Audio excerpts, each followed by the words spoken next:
لابد أن نري الله من أنفسنا خيرا. أولا ليلة 29 هذه من الليالي الوترية في العشر الأواخر، كذلك تدخل في حديث من كان متحريها فليتحرها في السبع الأواخر. كذلك قال عليه الصلاة والسلام التمسوها في السبع والتسع والخمس، رواه البخاري.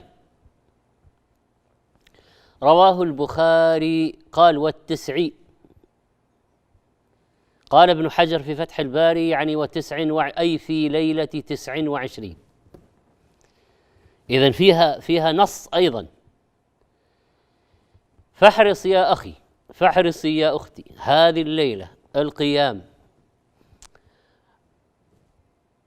وكذلك الإخلاص والدعاء، تلاوة القرآن، الذكر، الاستغفار، أنواع البر، الصدقة، إطعام طعام، لا تخلي شيء.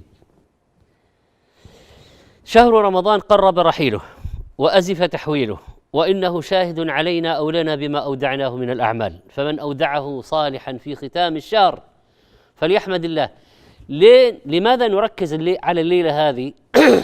لأن الأعمال بالخواتيم، الأعمال بالخواتيم، ولنستبشر بحسن الثواب، والله لا يضيع أجر من أحسن عملا. دعونا نختم رمضان بتوبة، دعوها أن تكون توبة نصوحة